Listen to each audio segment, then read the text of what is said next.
Buenas señoritas, muy buenos días, bienvenidos a la clase de biología. Hablaremos sobre ciencias naturales. El día de hoy vamos a hablar y vamos a determinar lo que viene a ser la interrelación de los seres vivos en el ecosistema para caracterización de su clasificación. Entonces, lo que tenemos que aprender el día de hoy viene a ser exclusivamente cómo los animales, algunas plantas, están relacionadas en un ecosistema. Recordemos también que hay en la naturaleza ecosistemas acuáticos, ecosistemas terrestres y ecosistemas aéreos. Entonces, dentro de ellos podemos determinar cuáles son sus características primordiales. Por ejemplo, si hablamos de la relación que existe entre el tiburón y la rémora, si hablamos de la relación que existe entre una garrapata y algunos animales, todas estas características las vamos a determinar el día de hoy. Entonces, hablaremos sobre la interrelación de los seres vivos en el ecosistema. Recordemos algo, la interacción de las especies hace que las especies perduren en un ecosistema. Con la extinción de una especie hace que un ecosistema se altere y pierda el equilibrio ecológico. Por ejemplo, si nosotros hablamos de estas características fundamentales, es muy importante hablar sobre cómo podemos manejar un ecosistema. La tala excesiva aquí en el Perú, incluso aquí en Pangoa, en los lugares más profundos donde talan los árboles sin ninguna medida de precaución, está alterando nuestro ecosistema, está alterando el ecosistema de un medio y un hábitat en el cual algunas especies se desarrollan. El mismo hecho de la producción y la elaboración de chacras aquí en nuestro alrededor hace que alteremos ese ecosistema, porque da la casualidad que al generar hectáreas de chacra, lo que hacemos es talar árboles, quemar zonas en las cuales aperturamos para poder producir algunos alimentos. Todas esas características van a alterar ese ecosistema y obviamente va también a alterar el ciclo natural de la especie que habita ese lugar. Es como una cadena.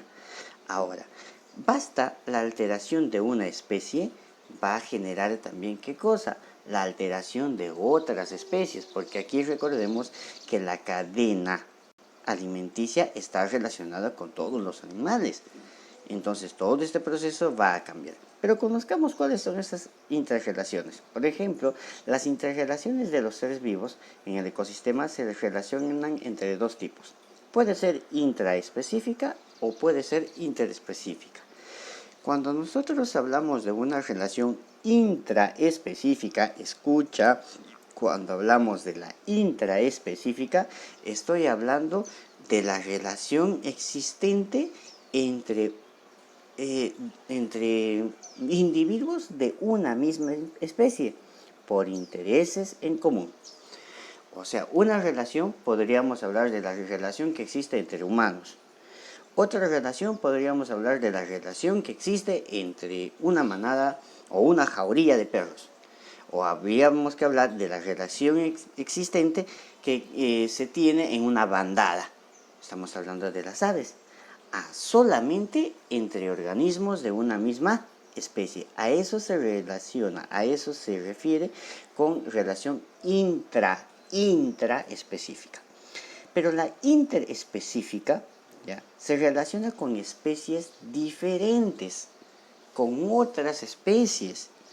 En esta característica de las interespecíficas, ya no es solo como la interespecífica. Aquí ya participan muchas especies o especies diferentes. Como por ejemplo, ¿cuál, profe? Mira, por ejemplo, la depredación. La depredación ocurre en el cual se beneficia de otra especie. Por ejemplo, una depredación, rapidísimo. Nosotros somos depredadores. Hay muchos niños que acaparan depredando a una especie. Eso todavía en la época de septiembre. Por ejemplo, muchos niños muchos de nosotros vamos de cacería a sacar las famosas chicharras. ¿Qué estamos haciendo? Estamos depredando, nos las estamos comiendo. Si te das cuenta, la especie humana está beneficiándose de la especie de ese insecto. Profesor, entonces, ¿esa es una depredación? Sí. Por ejemplo, el león agarra y se come a la cebra. ¿Quién es el depredador? El león. ¿Quién es el depredado? La cebra. ¿Quién se beneficia de quién? El león se beneficia de la cebra. Depredación. Pero todo ese proceso tienes que diferenciar algo. Mira, en ese proceso, el león cumple esa función. ¿Qué pasaría si el león no se come a esas cebritas? Pues simplemente la comunidad de las cebras va a empezar a aumentar. Y si aumenta excesivamente, va a referir a que va a haber una superpoblación, una población excesiva. Y si hay una población excesiva, va a generar también la falta de alimentación, la falta de áreas de alimentación de esa propia cebra. Entonces, profesor, ¿es importante esa relación? Obviamente es importante esa relación.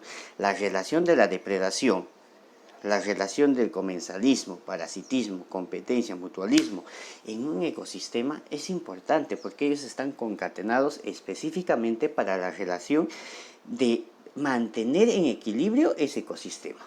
Pero ¿qué pasaría con nosotros? Pues nosotros somos depredadores en potencia, los cuales generalmente no concordamos dentro del ecosistema. ¿Por qué? Ya lo vas a escuchar. Ahorita te voy a dejar una tareita en la cual vas a determinar por qué. Muy bien. Ahora, el comensalismo. Otra de las relaciones interespecíficas. El comensalismo se beneficia de otra especie sin perjudicarla. Ojo, el comensalismo... El comensalismo solamente uno es el beneficiario, pero el otro ni se perjudica. Este ejemplo clásico es del tiburón y la rémora. ¿Cómo así, profe? Mira, el tiburón, por ejemplo, a su costadito hay un pequeñito animalito, un pececito que se llama la rémora. Este animalito, este pez, esta rémora, para al costado de arriba abajo, como su parásito de lo que viene a ser del tiburón. ¿Por qué? El tiburón come, al momento de comer, deja restos, y esos restos es consumido ¿por quién? Por esta rémora. Aparte de esto, esta rémora, aparte de obtener comida, esta rémora obtiene protección del tiburón, porque generalmente el tiburón está casi al final de la cadena como depredador principal. Mira, la rémora, que es el comensal, va a obtener comida y va a obtener, ¿qué cosa? Va a obtener también protección. Al tiburón ni le importa porque no le pasa nada. En cambio el parasitismo sí ya vive a costas de otro, lo perjudica, se lo puede matar. Por ejemplo, las pulgas son parásitas, las garrapatas son parásitas. Mira, esta garrapata se pone, vamos a decir, en una vaquita, le chupa la sangre. Si hay tanta sangre que ha chupado, la vaquita se puede morir, ¿sí o no? Ahí se habla de parasitismo. La competencia. En una competencia se habla de una lucha por comida y lugar. Por ejemplo, ¿cuál, profe? Pues el león está en competencia con el tigre y está en competencia con las hienas por lugar, por comida. A eso se llama competencia, especies diferentes. Y el mutualismo, pues dos especies se mantienen en beneficio. Ahora, lo que vamos a determinar con ustedes, muchachos, es lo siguiente. Vamos a ver de cada uno de ellos, escúchame, la tarea del día de hoy va a ser un gráfico específico de cada uno de las relaciones interespecíficas. Así también quiero que hagas un breve análisis y me envíes mediante un audio, mediante un audio, que relaciones cuál es la importancia y la participación del hombre en el ecosistema. ¿Cuál es su importancia y la participación del hombre en el ecosistema? ¿Cómo participa? ¿Qué beneficios le da? ¿Qué beneficios o solamente perjudica? Esa es la tareita del día de hoy. Así es que espero, jóvenes, cuídense mucho, que tengan un gran día. Hasta la siguiente clase.